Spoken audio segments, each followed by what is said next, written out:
villagers, the VC might be out and not knowing if there are Americans in the village. So a girl would walk out, and she'd have two shirts, and depending on which one she was wearing, it told the VC that Americans were in the village. And then we would come in and say, where are the VC? And we would harass them, okay? So these villagers were the ones that were really caught in the middle. They couldn't win. They could not win.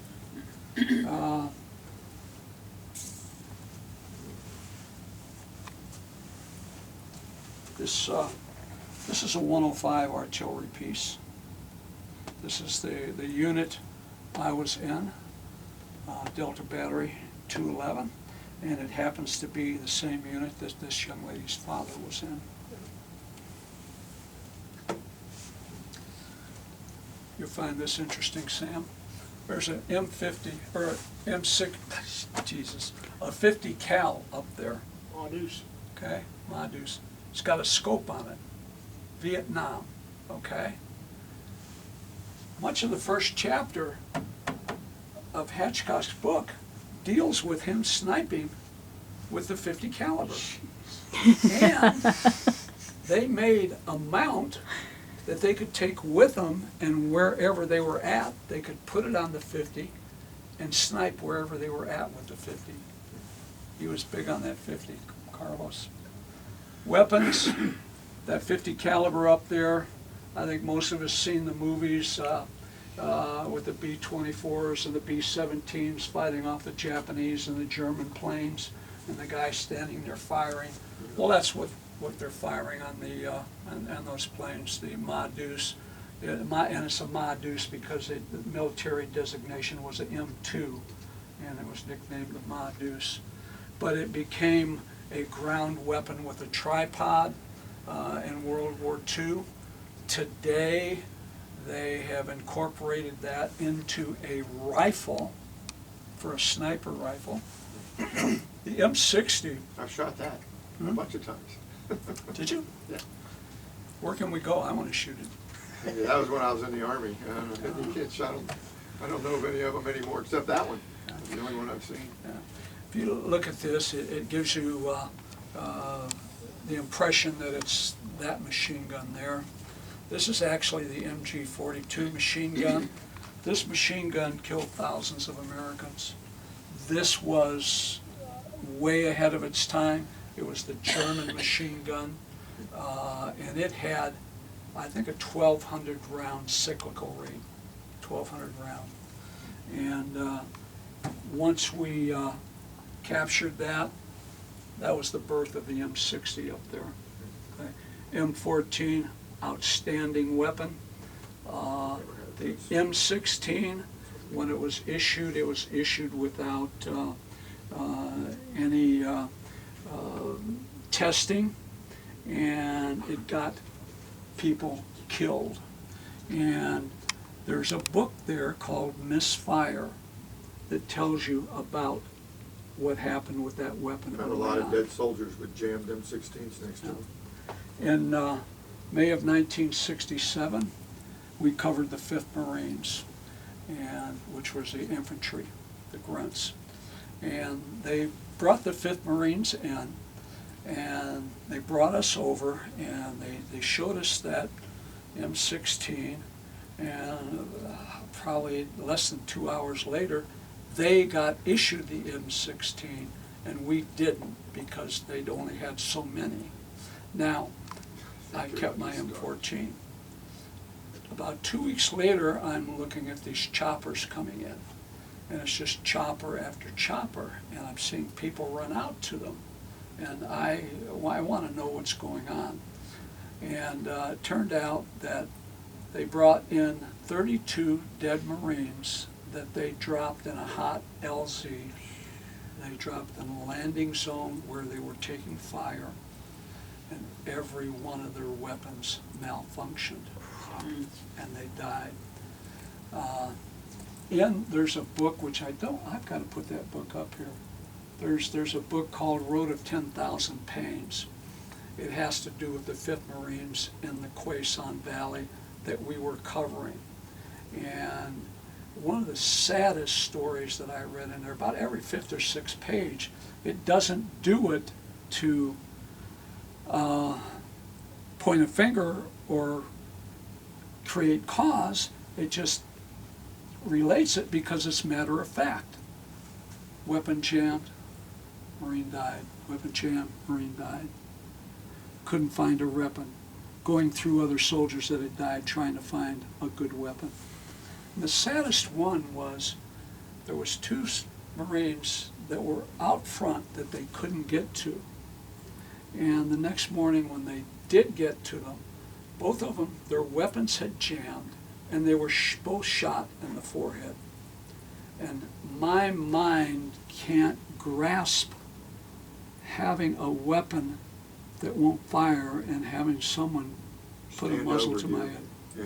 You know, It's crazy. I just can't grasp that. M79 grenade launcher.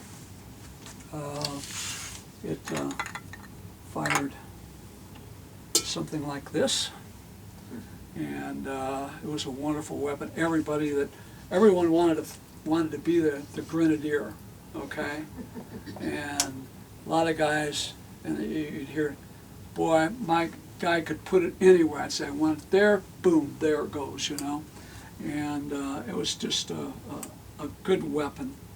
And but the battlefield would go one way, and then it'd go back the other way. By the end of the war, I think they had as many M79s as what we had, and they loved that weapon. The NBA and the VC loved that weapon, and they had all the ammunition they needed for it also. However, the most effective weapon on the battlefield was this. It's called a rocket-propelled grenade. It's right here, okay? And this was used in World War II to blow tank tracks off. It was used in Korea. It was used against us in Vietnam. And the last day that we pulled out of Afghanistan, if there had been somebody firing something, they would have been firing this. It's the most It's effective Russian weapons. made, isn't it? Huh? Isn't that Russian made? The weapon itself? Both Chinese and Russian. Okay. And we uncovered thousands of these because what the NVA did is, first of all, like I said, they loved ambushes, but they also chose where they would engage you.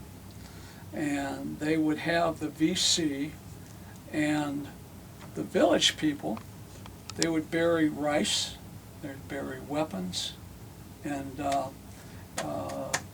shells, and the VC NVA didn't have to carry those. They'd come in and they were there. And they even had a backup where if they dropped back in battle, they had a second place, okay, that they had. These were buried. We uncovered thousands of these, and we never used one.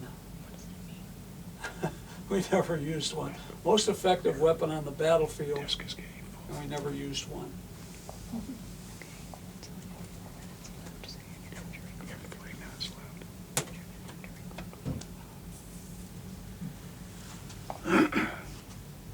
Which one did you use most of the time? Did I? 14. A reliable one. Yeah. Is that a M203 underneath that M16? The grenade launcher that's bolted to the bottom of that barrel? Oh, yes, yes. We had those when I went in, with different types of ammunition, armor piercing. Yeah, it had Willie Peter, it had flechettes, a lot of different. Our original grenades were the World War II Pineapple.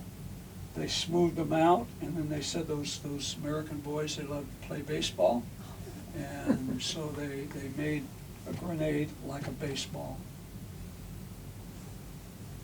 The Claymore, which is extremely devastating. Nasty. Nasty mine. This is what they called a toe popper.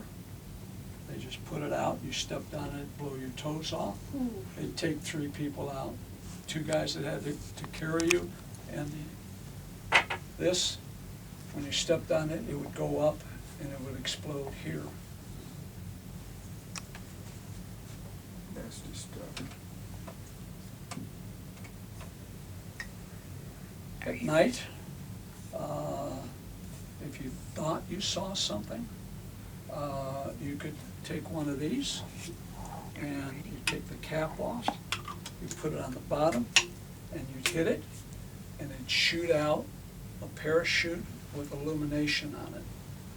Okay, it's like a cartridge, and it has a firing pin in it. You just put it on there and pop it. Quite a few years ago, I was visiting with a friend, and he threw me one of these, and I caught it, and I go, "Is this live?" He says, "Yeah." I threw it, and I threw it back at him. I said, "Jesus, go God, I don't want it." Because I'd done so darn many of these, the first thing I wanted to do was this, Yeah, sure. and it was gone.